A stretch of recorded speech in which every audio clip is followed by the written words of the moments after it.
I've known a lot about this area. You hear a lot about it, and the immense tides and the currents and the beautiful scenery and the wildlife. So coming up here and actually being in it is fantastic.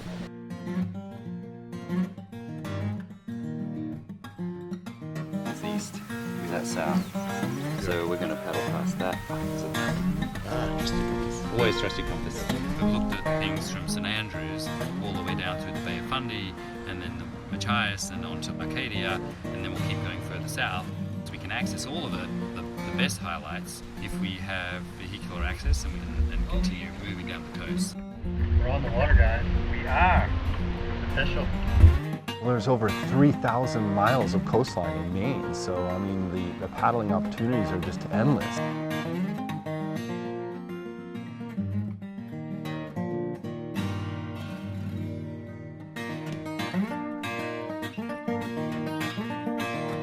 Once we got around into the main ocean, we kind of see out into the Atlantic, and there are islands everywhere, navigating through these fun channels and little islands. And there was, as we pulled out of the water, we could see the whales breaching in the distance.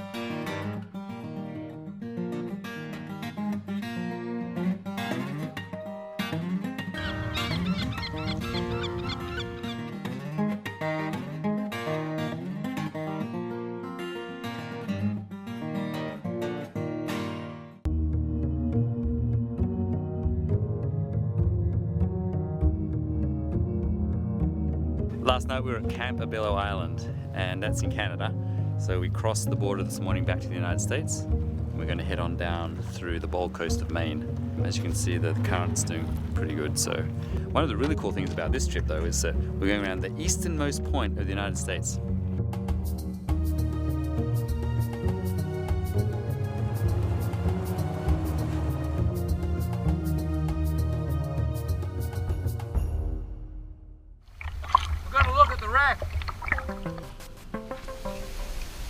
Pretty slippery, huh, Nels? Slippery.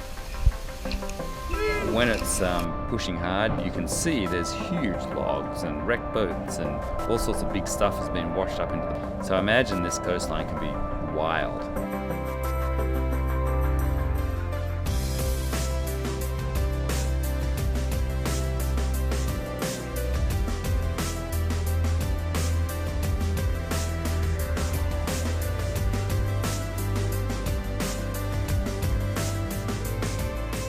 Off to Acadia.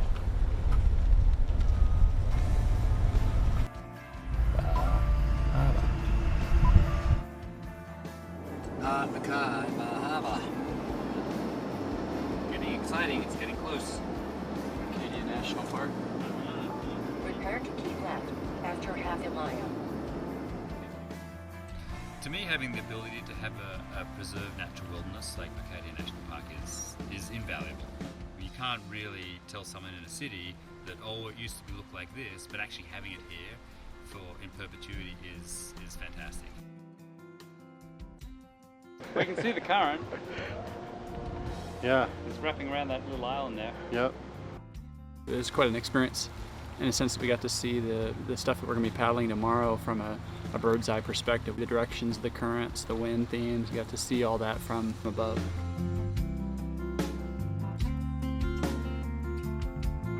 Well, Acadia protects a large amount of coastal scenery that is unparalleled in the United States. So we have opportunities to enjoy the coast free of development. The further we get into this expedition, the more I feel connected to the water. And I think part of it is kind of letting go of the job, the work, the emails, the kind of stuff that surrounds your daily life. Once you shed that and you just immerse yourself in the experience, it just gets more powerful.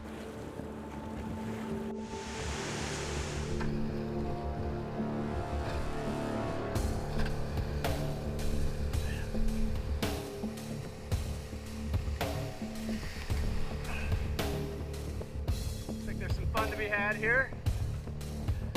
Yeah, it looks like a rough landing off the back, right?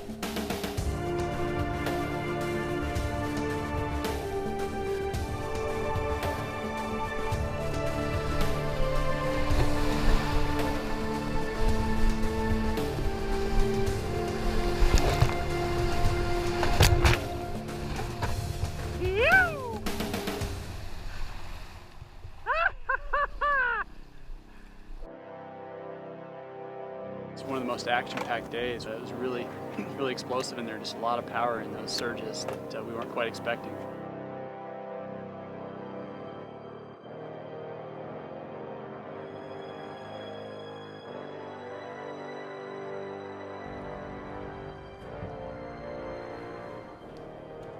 I guess that's what we do is we go in point to point and we get our drift, figure out the drift and then make an adjustment.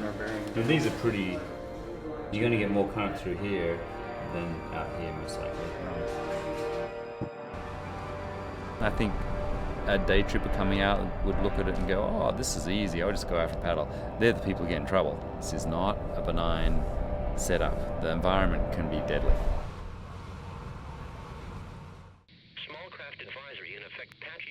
Visibility 1 to 3 nautical miles this morning.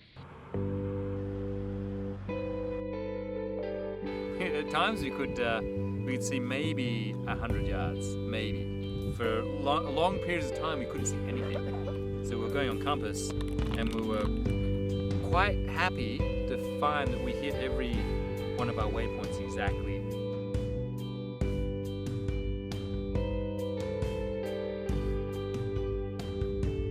You guys, that was fantastic. Oh my gosh. So tonight we're camping on Weed Island. We're going to watch the meteor showers, hopefully. It looks like nice weather, so I'm going to roast some marshmallows, do a little barbecue, and just relax.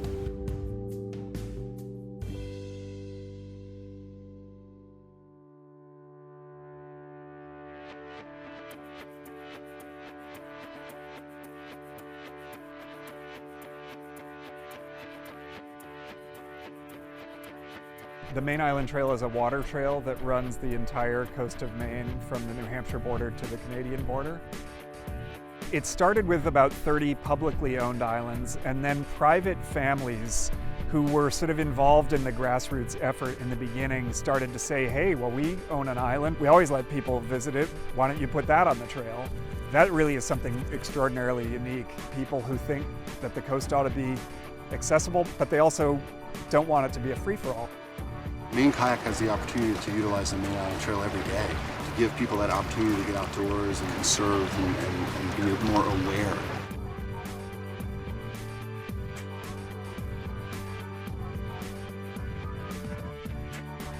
Take the trail, I think we have to go back up here, and then basically follow the perimeter trails.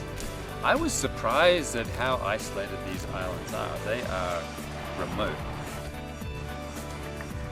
One of the few places in the United States that just is really unspoiled.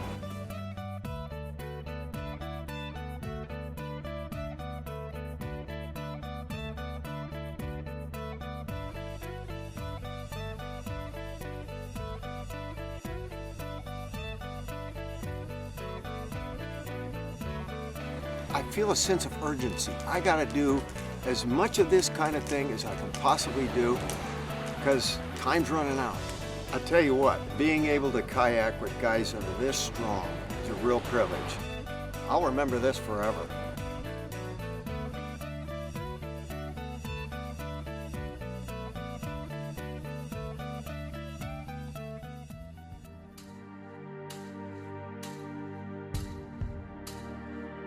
To me, adventure by definition is a journey with an unknown outcome.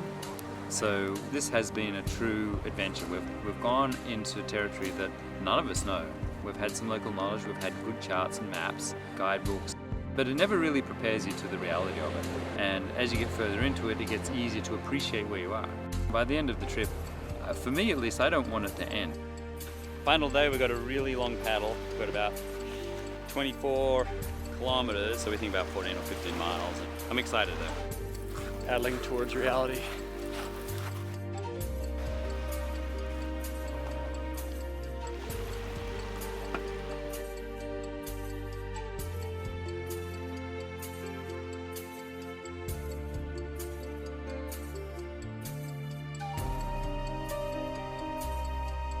Alba sets the cadence.